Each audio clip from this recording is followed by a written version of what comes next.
Η συζήτησή μας θα ξεκινήσει από μια παρουσίαση της πιο οικονομικής θέρμανσης που μπορούμε να πετύχουμε. Θα σας παρουσιάσουμε κάποια εργαλεία που έχουμε και στο site μας σχετικά με υπολογισμούς ενέργειας, τόσο για τον τελικό χρήστη όσο και για κάποια εργαλεία που θα μπορούσαμε να χρησιμοποιούμε και εμείς οι ίδιοι για μια γρήγορη επιλογή και μια διαστασιολόγηση μιας εγκατάστασης. Εδώ θα κάνουμε και μια γενικότερη συζήτηση πάνω στο θέμα αυτό, με απορίες ή με ερωτήσεις που μπορείτε να έχετε.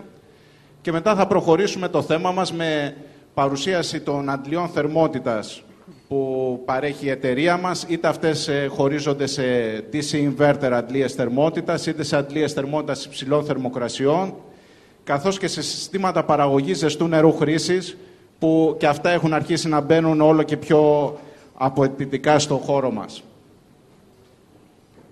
Θα ξεκινήσουμε με τους 10 λόγους για τους οποίους θα έπρεπε κάποιος να επιλέξει μια αντλία θερμότητας για τη θέρμανση του σπιτιού του.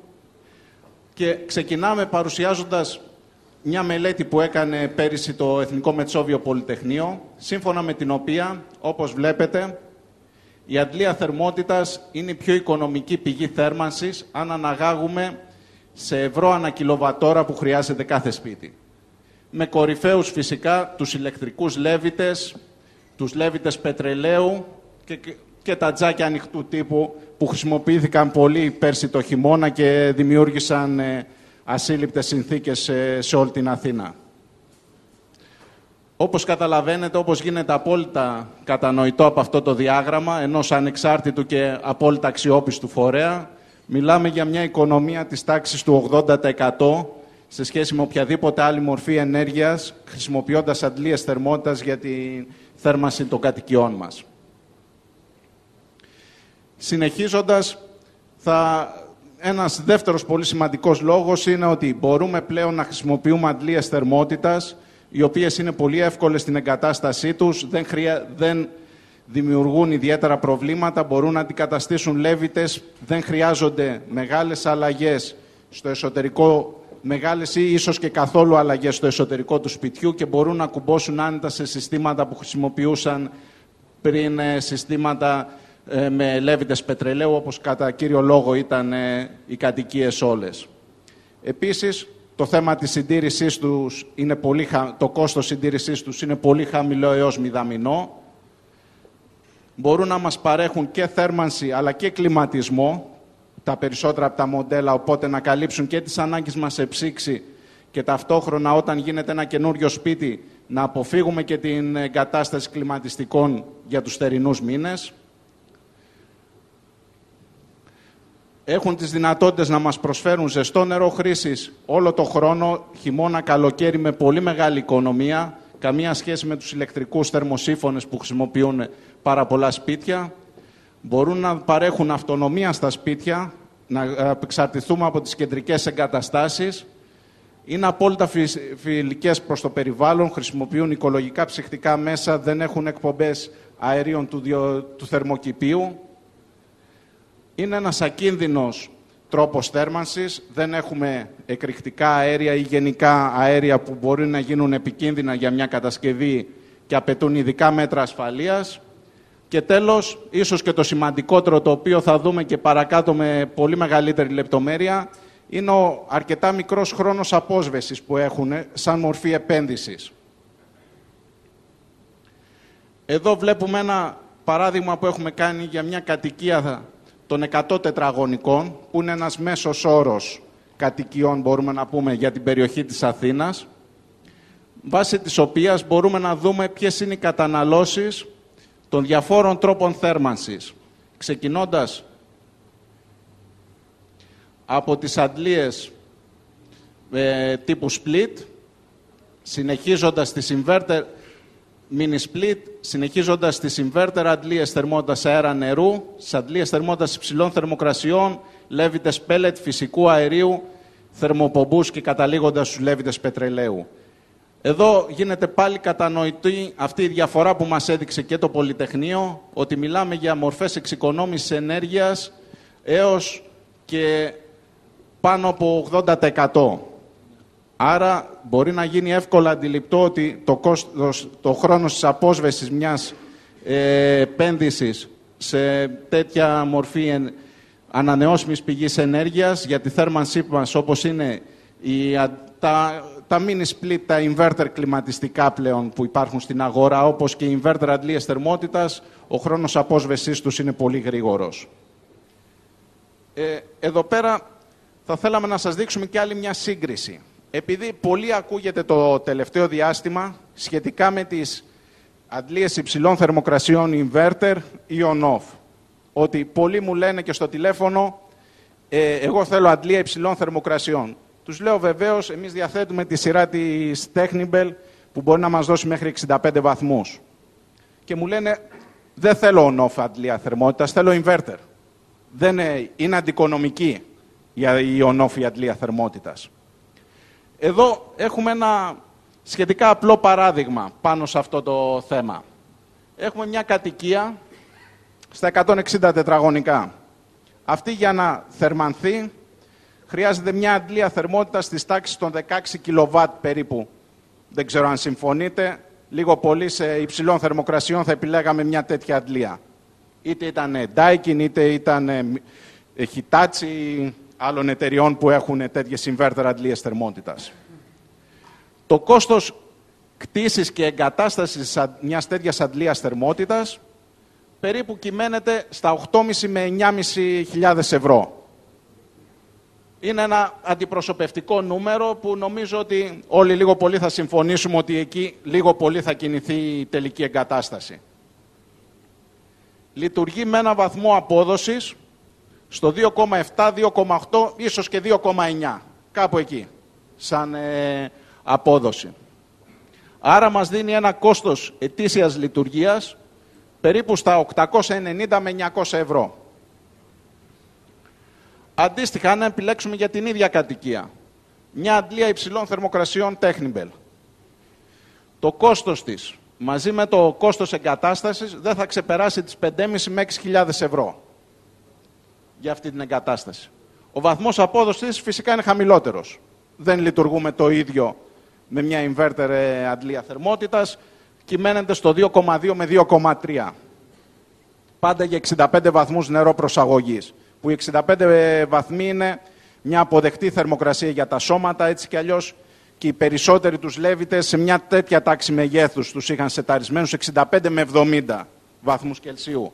Ήταν όλοι οι Λέβητες σεταρισμένοι σε εγκαταστάσεις ήδη από τα προηγούμενα χρόνια. Από όταν ακρίβεινε το πετρέλαιο και έφυγε από τα 40 λεπτά το λίτρο, ήδη όλοι αρχίσαμε να σκεφτόμαστε περισσότερο την εξοικονόμηση. Το κόστος λειτουργίας για να καλύψει αυτές τις ανάγκες κυμαίνεται περίπου στα 1.140-1.150 ευρώ, κάτω από 1.200 πάντως σίγουρα. Άρα βλέπουμε ότι έχουμε μια διαφορά κόστους εγκατάστασης περίπου 3 με 3.500 ευρώ και μια διαφορά κόστους λειτουργίας που είναι περίπου στα 250 ευρώ. Άρα ο χρόνος απόσβεσης αυτής της διαφοράς είναι πολύ μεγάλος. Μιλάμε για κοντά 10 χρόνια. Ίσως και πάνω από 10 χρόνια. Εντάξει, αυτό εξαρτάται και από την κάθε εγκατάσταση. Δεν μπορούμε να είμαστε στα νούμερα απόλυτοι. Μιλάμε για μια τέτοια τάξη μεγέθους. Σίγουρα όχι τάξεις μεγέθους των 4-5 χρόνων. Μιλάμε σίγουρα για πολύ παραπάνω. Άρα, όταν μια τέτοια απόσβεση, εγώ τη θεωρώ αρκετά μακρινή για έναν πελάτη να μπει στη λογική, να επενδύσει 3.000 ευρώ, να επενδύσει, μάλλον μην το βλέπετε σαν 3.000 ευρώ, να το δείτε σαν 50% παραπάνω της επένδυσής του για να κάνει απόσβεση σε 10 χρόνια. Είναι ένα αρκετά σημαντικό νούμερο, το οποίο είναι κάτι πολύ βασικό, γιατί σε 10 χρόνια και οι πιθανότητες βλάβης μιας αντλίας θερμότητας αυξάνουν αρκετά.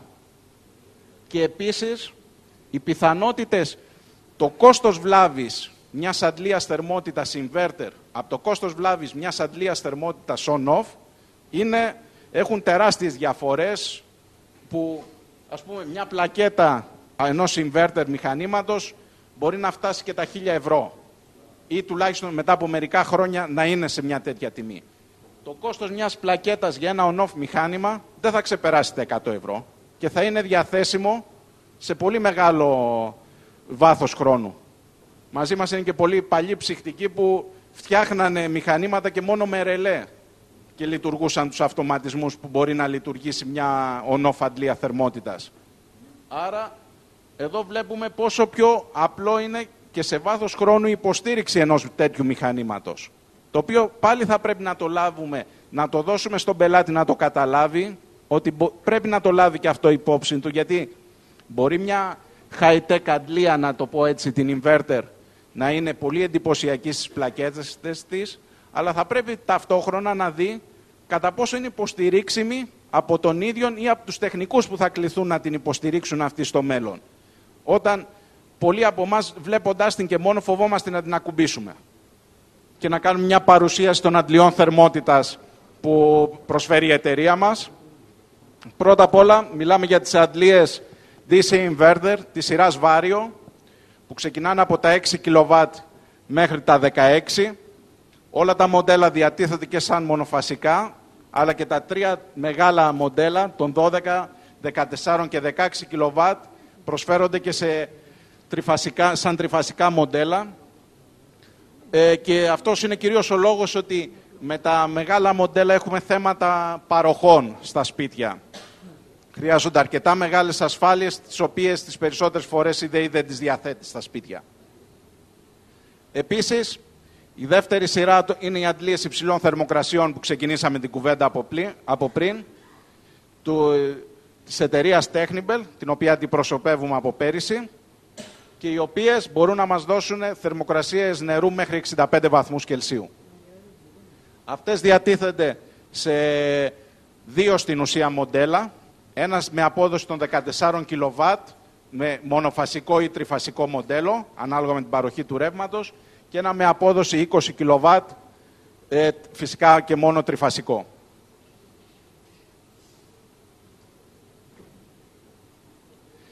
Εδώ βλέπετε σχεδιαγραμματικά πώς μπορούμε να εφαρμόσουμε μια αντλία θερμότητας της σειράς Vario, η οποία μπορεί να μας δώσει τη μέγιστη δυνατή οικονομία, η οποία μπορεί να φτάσει και μέχρι το 80%. Και αυτό είναι σύμφωνο και με τις μετρήσεις που έχουμε κάνει εδώ εμείς εγκαταστάσεις σε σπίτια που εφαρμόσαμε και τα οποία είχαμε εγκαταστήσει και μετρητές ενέργειας, ώστε να δούμε τι πραγματικά καταναλώνει η αντλία θερμότητας. Και η οποία αντλία θερμότητας μπορεί να κουμπώσει σε μια υπάρχουσα εγκατάσταση, είτε αυτή είναι με ενδοδαπέδια, που εκεί σίγουρα παίρνουμε το maximum της απόδοσής της και το maximum της οικονομίας, είτε με fan coils, ώστε να μας δώσει και ψήξη και θέρμανση, αν το δίκτυο των σωλήνων μας το υποστηρίζει κάτι τέτοιο, αν είναι μονομέτρη δηλαδή, ή ακόμα και σε δίκτυα με καλοριφέρ, όπως σας είπα τα παραδείγματα που έχουμε ήδη εφαρμόσει, αρκεί εκεί να λάβουμε υπόψη μας και τα καλοριφέρ πώς είναι φτιαγμένα, αν θα πρέπει να είναι κάπως υπερδιαστασιολογημένα για το χώρο τους. Στο παρελθόν οι μελέτες γίνονταν με τεράστιους συντελεστές ασφαλείας, με αποτέλεσμα τα σώματα που τοποθετούνταν να ήταν όχι απλά μεγάλα για τους χώρους, να ήταν τεράστια και με αυτή τη λογική να μπορούν να δουλέψουν ακόμα και με 55 βαθμούς νερό, με 50 στην ουσία, 53 που φτάνει το νερό πια στο σώμα, μπαίνει στο δεύτερο σώμα, άμα είναι 2 σε βρόχο, χωρίς να έχουν κανένα απολύτως πρόβλημα και να καλύπτουν πλήρως την εγκατάσταση. Επίσης, κάτι που θα πρέπει να γίνεται απόλυτα αντιληπτό από όλους μας είναι το ζεστό νερό χρήσης. Και το ζεστό νερό χρήσης που παρέχουν οι αντλίες θερμότητας το παρέχουν σε νεκρά διαστήματα λειτουργίας της υπόλοιπης εγκατάστασης. Άρα δεν μιλάμε για νερό χρήσης το οποίο θα πρέπει να το λαμβάνουμε σαν φορτίο στην εγκατάστασή μας. Στην ουσία, όταν θα το δούμε και παρακάτω, όταν η αντλία μας δεν έχει ανάγκες ή όταν η εγκατάστασή μας δεν έχει ανάγκες, τότε η αντλία δίνει εντολή σε μια τρίωδη βάνα η οποία μεταφέρει το σύνολο της ενέργειας της αντλίας θερμότητας στο boiler. Οπότε καταλαβαίνετε να πέφτει σε ένα boiler των 150-200 λίτρων να πέφτουν 12-16 kW, το ζεσταίνουν σε χρόνο πολύ μικρό, της τάξης των 10-15 λεπτών maximum, έχει ζεσταθεί ένα νερό πλήρως, ώστε να είναι έτοιμο για χρήση από τους ιδιοκτήτες της κατοικίας. Εδώ βλέπετε μια σχεδιαγραμματική απεικόνηση. Η αντλία αποτελείται από την εξωτερική μονάδα. Είναι και εδώ στην έκθεσή μας, αν θέλετε να τη δείτε μετά. Η οποία είναι μια all DC inverter αντλία θερμότητας με συμπιεστή και ανεμιστήρας DC inverter. Συνδέεται με σωλήνες ψυκτικού μέσου R410 με την εσωτερική μονάδα, η οποία έχει ένα πλακοειδή εναλλάκτη της αλφα-λαβάλ υψηλής απόδοσης, ο οποίος μας κάνει τη συναλλαγή θερμότητας ανάμεσα στο νερό και το φρέον, και από εκεί και πέρα με την αντλία συνεχίζουμε την κυκλοφορία μας. Επίσης θα ήθελα να επισημάνω τις εφεδρικές αντιστάσεις που περιέχει στάνταρ η μονάδα μας μέσα. Δεν είναι κάτι optional ή κάτι που χρεώνεται εξτρά στις τιμές που θα δείτε από εμάς, οι οποίες είναι ανάλογα έχουν διαφορετική ισχύ ανάλογα με το μοντέλο και είναι σε 1 ή 2 βήματα ανάλογα πάλι με το μοντέλο, και οι οποίες μπορούν να λειτουργήσουν επικουρικά, όχι να ανεβάσουν το νερό πάνω από τους 55 βαθμούς, να υποστηρίξουν την αντλία όταν είναι σε δυσμενείς καιρικές συνθήκες ή όταν με ειδικούς αλγορίθμους βλέπει το μηχάνημα ότι δεν μπορεί να επιτύχει το set point του, τότε να ενεργοποιηθούν, να βοηθήσουν το μηχάνημα για ένα χρονικό διάστημα και μετά να βγουν εκτός. Συνεχίζοντας, βλέπουμε την εγκατάστασή μας, η οποία μπορεί να αποτελείται είτε από ενδοδαπέδια, είτε από σώματα καλοριφέρ, είτε από φανκόιλ, όπως σας είπα. Την τρίωδη βάνα που σας ανέφερα για το ζεστό νερό χρήσης, η οποία είτε γυρνάει προς τα εδώ, είτε προς τα εδώ, ανάλογα αν θέλουμε να τροφοδοτήσουμε την εγκατάσταση ή το boiler. Και επίσης, εδώ είναι το boiler, στο οποίο μπορούμε να επιτύχουμε αποκλειστικά με τη χρήση της αντλίας θερμότητας τους 55 βαθμούς. Επίσης, η αντλία θερμότητας διαθέτει και ειδική ρουτίνα για λειτουργία απολύπανσης, ώστε να ανεβάζει τη θερμοκρασία στο boiler σε περιπτώσεις για εμφάνιση λεγιονέλας κτλ., ενεργοποιώντας αντιστάσεις οι οποίες είναι ενσωματωμένες στο boiler. Και αυτές πάλι μπορούν να γίνουν και με χρονοπρογραμματισμό, ώστε να γίνονται κατά τη διάρκεια του νυχτερινού ρεύματος και να μειώσουμε ακόμα περισσότερο το κόστος. Εδώ μπορείτε να δείτε κάποια γενικά χαρακτηριστικά. Μιλάμε για αντλίες θερμότητας ενεργειακής κλάσης Α, με βαθμό απόδοσης έως 4,5, με λειτουργίες αθόρυβη λειτουργία για την περίοδο της νύχτας ιδιαίτερα, με ένα ευρύ εύρος λειτουργίας, τάσης λειτουργίας, κάτι πολύ σημαντικό επίσης για την Ελλάδα που δεν έχουμε και το πλέον σταθερό ρεύμα. Βλέπετε ότι είναι από 185 βόλτ έως 264 χωρίς να παρουσιάζει κάποιο πρόβλημα. Μεγάλα εύρη λειτουργίας, από μείον 10 έως συν 48 στην ψήξη, από μείον 20 έως 35 στη θέρμανση και για παραγωγή ζεστού νερού χρήσης από μείον 20 έως 45 βαθμούς. Επίσης, με αυτά τα όρια λειτουργίας μπορούμε να καταλάβουμε ότι καλύπτουμε το σύνολο των περιπτώσεων. Ο συμπιεστής και ο ανεμιστήρας, όπως σας ανέφερα, είναι DC inverter. Επίσης, η αντλία διαθέτει ηλεκτρονική εκτονωτική βαλβίδα, ώστε να έχουμε τη μέγιστη απόδοση και τη μέγιστη εκμετάλλευση της απόδοσης του συμπιεστή μας, και πλακοειδή εναλλάκτη υψηλού βαθμού απόδοσης. Επίσης, οι αντλίες μας μπορούν να ενταχθούν και στο εξοικονομό. Είναι κάτι το οποίο είναι ένα πρόσθετο εργαλείο, όσο λειτουργεί βέβαια το εξοικονομό και όσο πληρώνει πραγματικά τους ανθρώπους που το έχουν χρησιμοποιήσει. Πάντως, είναι μέσα στην επιλέξιμη λίστα του Υπουργείου. Θα συνεχίσουμε με τις αντλίες θερμότητας της Technibel, που μιλάμε για, πάλι, όπως σας είπα, για αντλίες θερμότητας, οι οποίες μπορούν να καλύψουν το σύνολο ενός σπιτιού. Είτε αυτό έχει ενδοδαπέδια, κυρίως αν έχει ένα μειχτό σύστημα από ενδοδαπέδια και από καλοριφέρ. Για παράδειγμα, μπορεί ο ένας όροφος να έχει ενδοδαπέδια, ο άλλος να έχει γίνει εκ των υστέρων και να μπήκαν καλοριφέρ. Οπότε να απαιτείται μια αντλία υψηλών θερμοκρασιών για να καλύψει τα καλοριφέρ και με μια τρίωδη βάνα να στέλνουμε και ένα νερό χαμηλότερης θερμοκρασίας στην ενδοδαπέδιά μας. Άρα μπορεί να εφαρμοστεί πλήρως και σε αυτές τις εφαρμογές. Επίσης, μπορεί να μας παρέχει φυσικά το ζεστό νερό χρήσης, μια και μιλάμε για πολύ υψηλές θερμοκρασίες νερού. Και εδώ, σχετικά με το ζεστό νερό χρήσης, θα ήθελα να βάλω και άλλη μια παράμετρο. Το ζεστό νερό χρήσης σε κεντρικές εγκαταστάσεις πλέον, σε ξενοδοχεία, σε τέτοιους χώρους, των οποίων μέχρι τώρα χρησιμοποιούσαν το λέβητες πετρελαίου σαν εφεδρεία αν είχαν ηλιακά.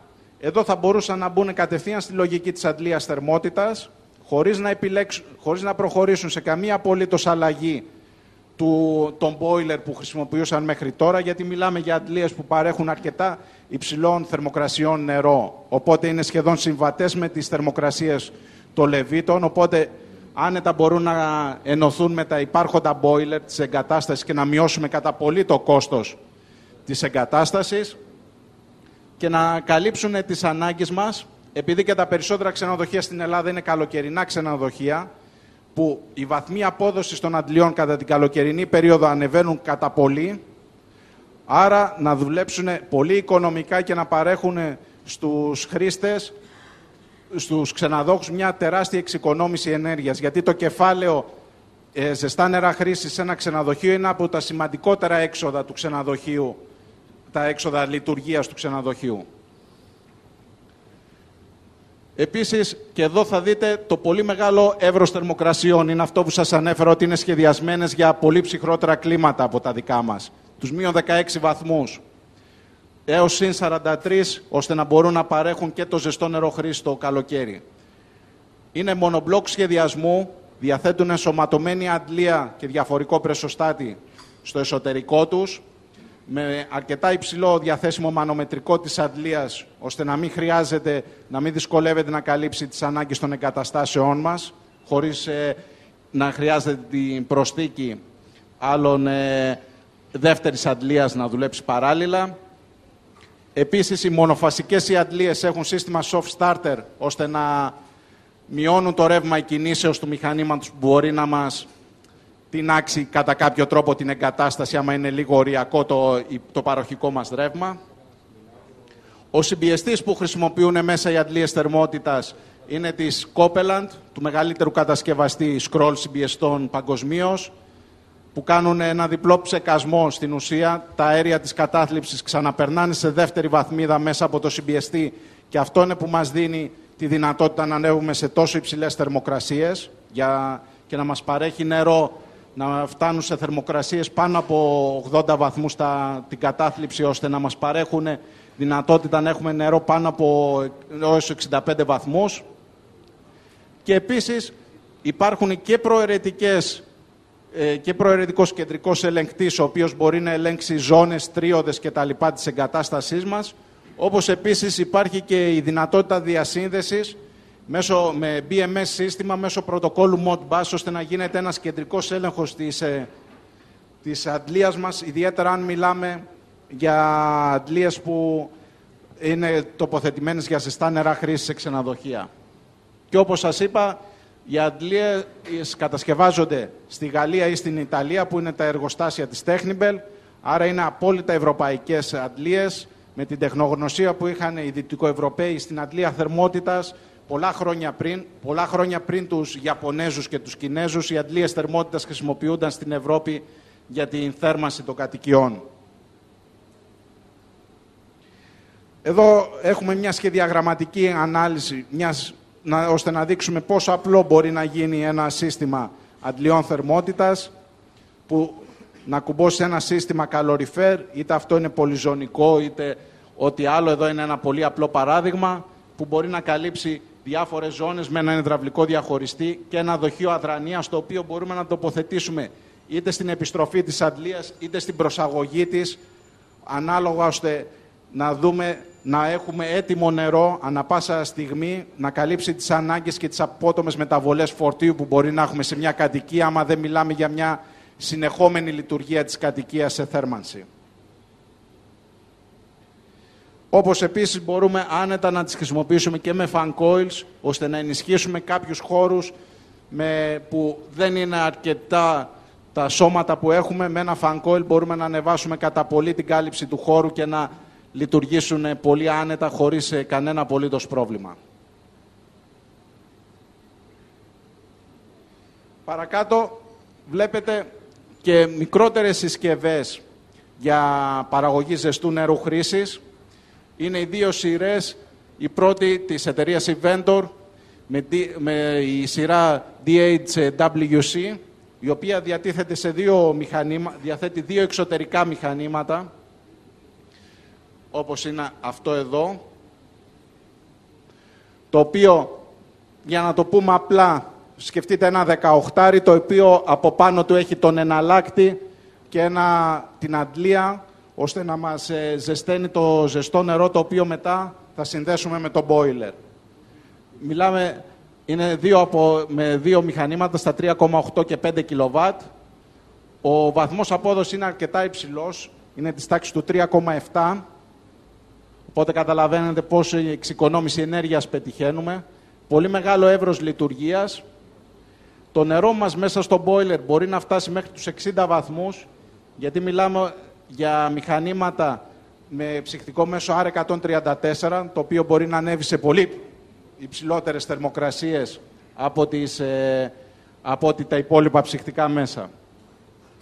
Συνοδεύεται από χειριστήριο που περιέχει αρκετές λειτουργίες, χρονοπρογραμματισμούς και ό,τι άλλο μπορεί να χρειαστεί ο χρήστης. Ίσως είναι και λίγο υπερβολικό, δίνει πάρα πολλές δυνατότητες στο χρήστη που οι περισσότεροι δεν τις χρησιμοποιούν. Και επίσης, λόγω των υψηλών θερμοκρασιών που μπορεί να δώσει το μηχάνημα, μπορεί να φτάσει να προσάγει νερό μέχρι 70 βαθμούς, μπορεί άνετα να κουμπώσει στο υπάρχον boiler του πελάτη, έστω και αν αυτό ήταν με μικρό εναλλάκτη για λέβητα πετρελαίου, επειδή πάλι η θερμοκρασία του νερού φτάνει πολύ κοντά στις θερμοκρασίες που λειτουργούσε και ο λέβητάς του πριν.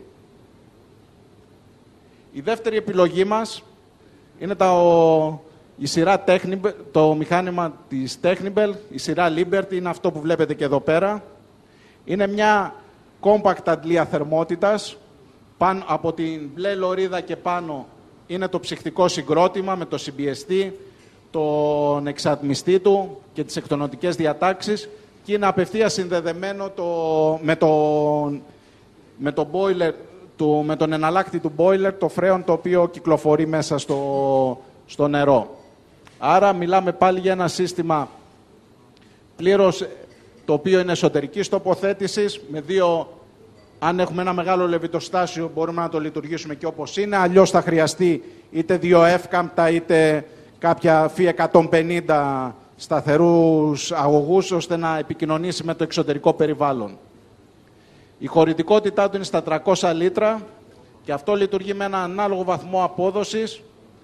Έχει και αυτό ένα μεγάλο εύρος λειτουργίας, γιατί εδώ σκεφτείτε ότι μιλάμε στην ουσία για θερμοκρασίες εσωτερικού χώρου και όχι περιβάλλοντος. Και αυτό μπορεί να φτάσει το νερό μέχρι τους 60 βαθμούς. Έχει ένα πολύ αναλυτικό χειριστήριο και εύκολα προγραμματιζόμενο προς το χρήστη. Και επίσης υπάρχει και το δεύτερο μηχάνημα της σειράς, το οποίο έχει και εναλλάκτη για ηλιακά πάνελ, ώστε να χρησιμοποιήσουμε και ηλιακά πάνελ αν διαθέτουμε στην εγκατάστασή μας. Και τέλος, να αναφέρουμε τα mini split που λίγο πολύ όλοι τα έχετε δει και υπάρχουν επίσης και εδώ στην έκθεσή μας, που είναι η εναλλακτική πρόταση, πλέον η πιο οικονομική για τη θέρμανση της κατοικίας μας. Είναι οι καινούργιες αναβαθμισμένες σειρές με τη μέγιστη ενεργειακή απόδοση στη θέρμανση έως Α3+, οι οποίες διαφέρουν κατά κύριο λόγο στα φίλτρα που μπορούμε να ενσωματώσουμε ανάλογα με τις ανάγκες και το χώρο που θέλει να κλιματίσει ο χρήστης. Θα θέλαμε 2 λεπτάκια μονάχα από το χρόνο σας για ένα θέμα που ναι μεν δεν έχει να κάνει με τις αντλίες θερμότητας, αλλά έχει να κάνει με το ηλεκτρονικό εμπόριο και γενικά τη χρήση του ίντερνετ στην Ελλάδα, μιας και όλοι μας τελικά είμαστε και λίγο έμποροι, άλλοι περισσότεροι και άλλοι λιγότερο. Αρχικά θέλουμε να σας δείξουμε κάποιες έρευνες, οι οποίες έχει κάνει το ίδιο το Google, όσον αφορά στη χρήση του ίντερνετ σε όλες τις χώρες. Στην ερώτηση, λοιπόν, πόσοι από τους καταναλωτές έχουν πρόσβαση στο ίντερνετ, βλέπουμε ότι στην Ελλάδα το 62% έχει πρόσβαση στο ίντερνετ. Αυτό είναι ένα πολύ σημαντικό ποσοστό. Έχει μια ραγδαία αύξηση η πρόσβαση στο ίντερνετ. Και βεβαίως εδώ πρέπει να πούμε ότι εκτός από τα λάπτοπ και τους υπολογιστές, μετράνε και τα κινητά τηλέφωνα, τα smartphones ας πούμε, που μετράνε μέσα σε αυτό το ποσοστό. Η επόμενη ερώτηση είναι ποσοστό Ελλήνων καταναλωτών που κάνουν έρευνα αγοράς στο ίντερνετ. Εδώ λοιπόν βλέπουμε ότι πριν προβούν σε κάποια αγορά, οι Έλληνες κατά 52% θα ψάξουν και θα κάνουν έρευνα αγοράς στο ίντερνετ. Που είναι και αυτό πάρα πολύ σημαντικό. Δηλαδή πρέπει όλοι μας να έχουμε παρουσία στο ίντερνετ από εδώ και πέρα. Εάν θέλουμε να κάνουμε δουλειά, πρέπει να δώσουμε το δρόμο για να μας βρούνε. Τρίτη ερώτηση. Να πούμε εδώ ότι κατά 84% όταν πρόκειται για αγορές που αφορούν σε ηλεκτρικές συσκευές, κάνουν έρευνα στο ίντερνετ. Δηλαδή μεγαλώνει δραματικά το ποσοστό που το ψάχνουν όταν πάνε να αγοράσουν κάτι ηλεκτρικό. Και βεβαίως, τέλος, πόσοι τελικά αγοράζουν μέσω ίντερνετ, και αυτό πέφτει στο 24%. Δεν είναι τόσο ψηλό το ποσοστό, αλλά σίγουρα αυξάνεται δραματικά συνέχεια.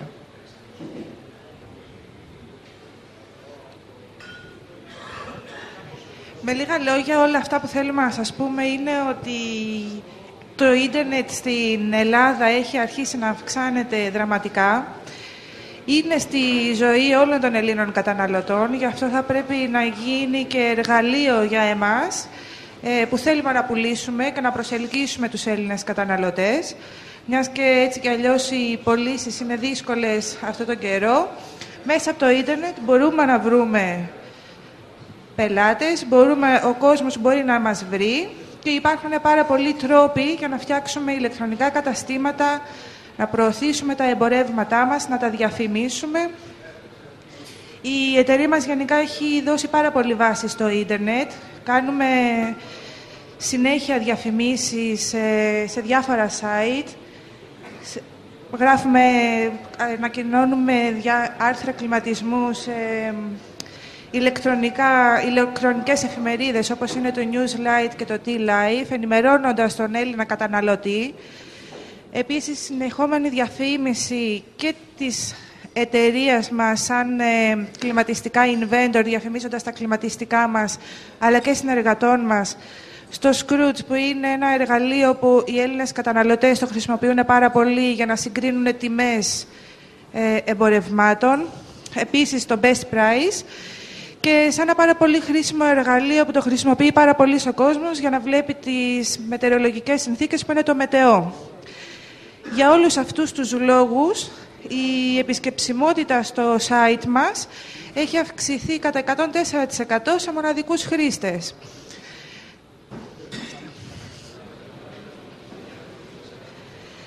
Γι' αυτό και σας προσκαλούμε να επισκεφτείτε την ιστοσελίδα μας, www.inventor.ac.